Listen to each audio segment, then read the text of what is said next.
let me introduce myself. My name is Fauziah Malani Pratiwi, and today I'm not alone.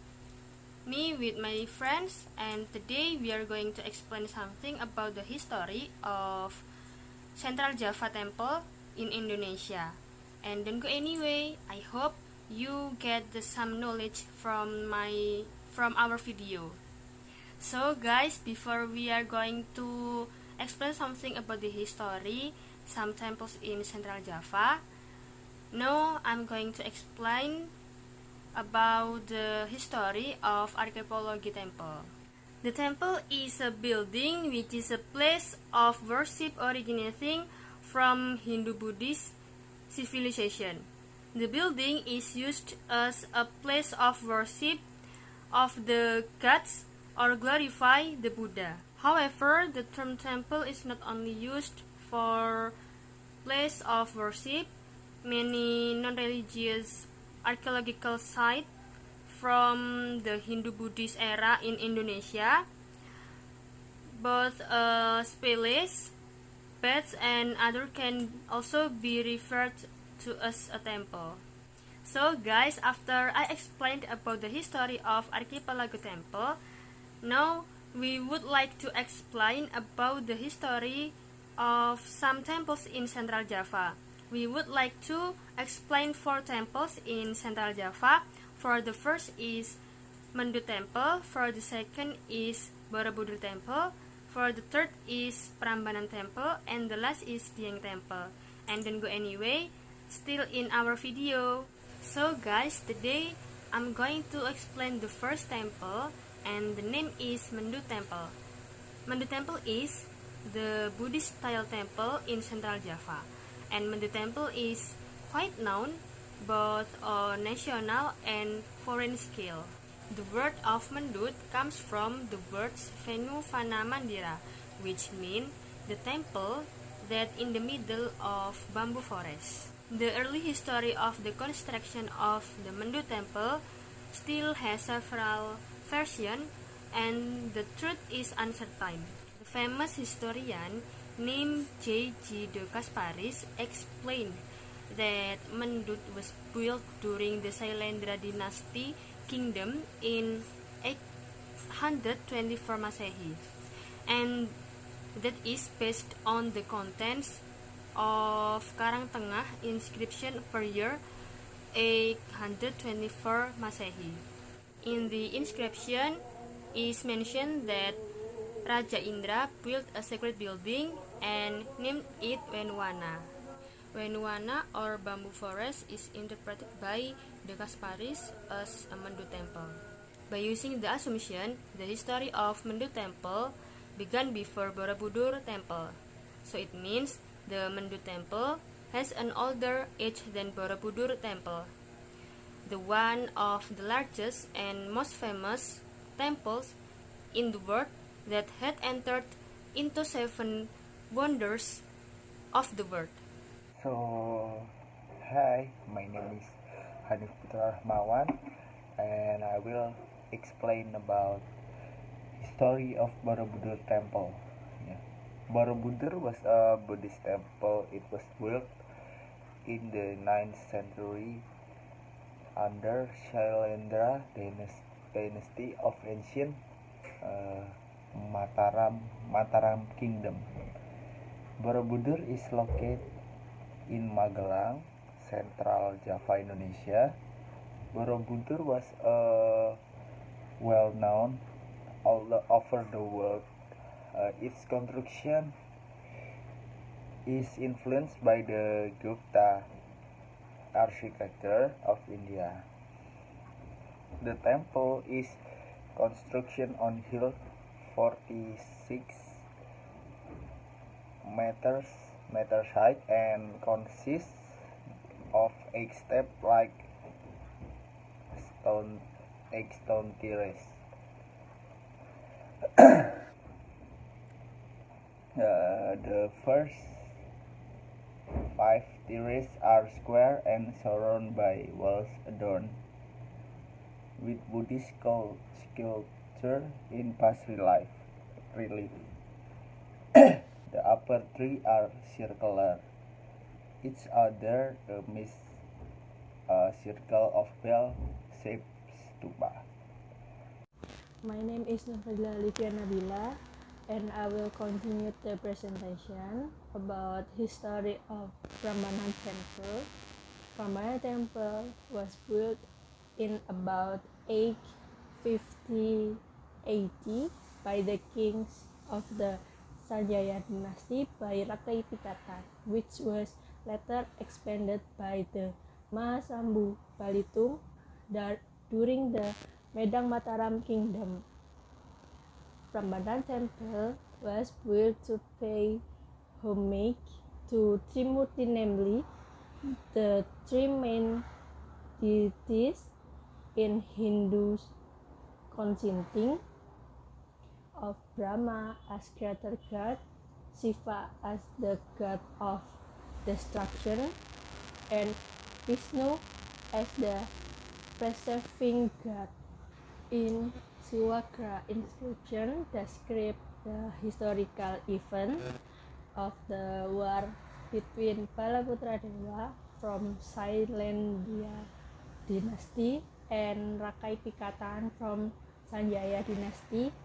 Then Balaputra Dewa failed and fell to Sumatra.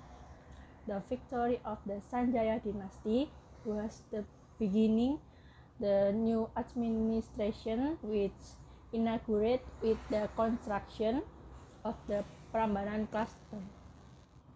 Several natural disasters such as an earthquake and the eruption of Mount Merapi and the relocation of the Sanjaya dynasty government center to East Java have destroyed the Prambanan Temple complex.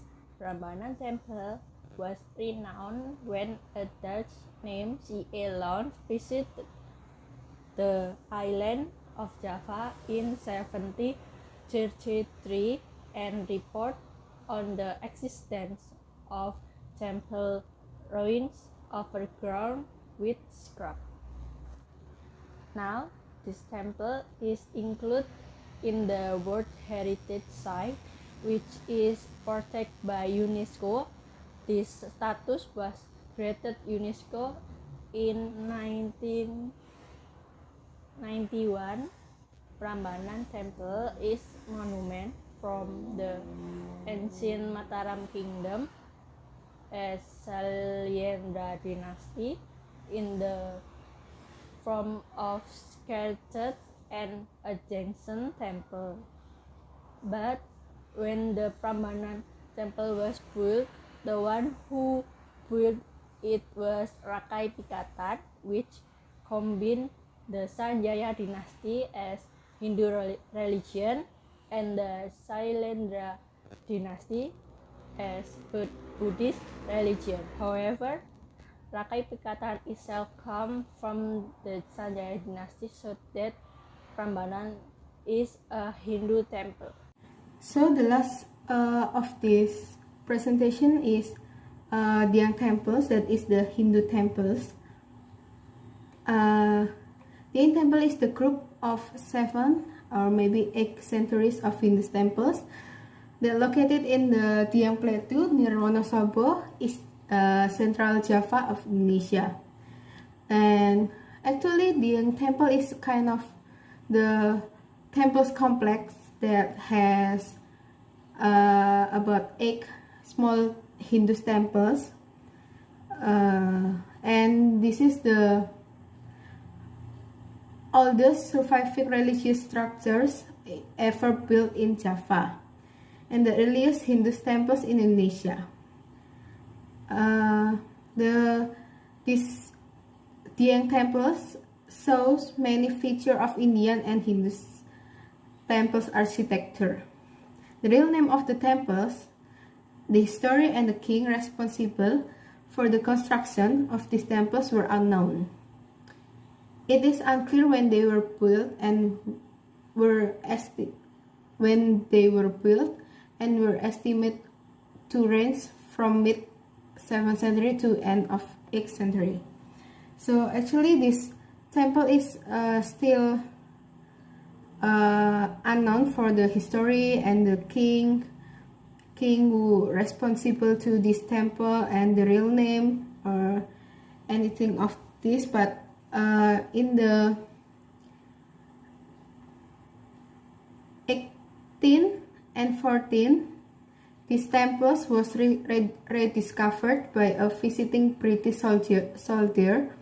That spot temple lies in the middle of a lake.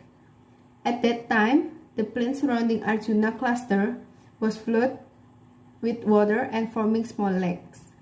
And in 1856, Isidor van Kinsbergen led an effort to drain the lake in order to refill the temples. And the Dutch East Indies government continued the reconstruction project in 1864, followed by further study and photographs taken by Van Kinsbergen. Then the temple that rediscovered is 8 totals small temples have been named after heroes of the Hindu's epic stories, that is Mahabharata. And these temples are Arjuna cluster. It is the main temple's compound clustered around the Arjuna temple in the plain surrounded by mountains and hills. Arjuna cluster located in the central area of Dieng Plateau, consisting of 4 temples and lined in north-south direction. And Arjuna temples is located at the north, and then following by Sri Kandi temples, Punta Dewa temples, and Sembrada temple to the south. And right in front of Arjuna temple stands Semar temple. And this cluster are facing the west, except the Semar temple, because the Semar temple is in front of the Arjuna. So Semar temple was facing the east. And the next is Gatotkaca cluster, also consists of 5 temples, that is Gatotkaca, Satyaki, Nakula, Sadewa, and Garang temples. But nowadays, only Gatotkaca temple remains stand, and other 4 temples are fallen into ruin. And the next is Dwarawati cluster, also consists of 4 temples, namely Dwarawati, Abhyasa, Pandu, and Margasari.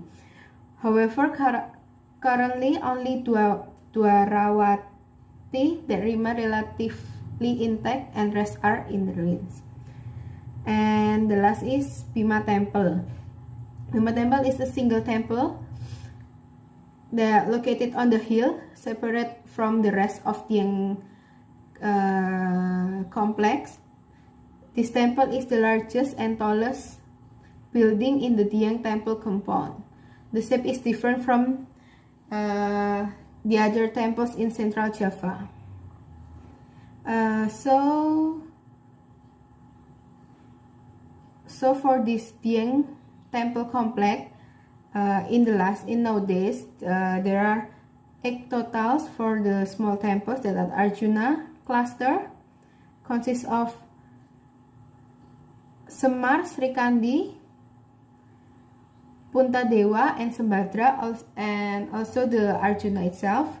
And the next is in the Gatotkaca temples and Dwarawati, and the last is Bhima temples. So that is the explanation about the Dieng temples, and this is also the end of this material for the Central Java, for the Hindus and Buddhist temples in Central Java. Thank you for watching. Bye.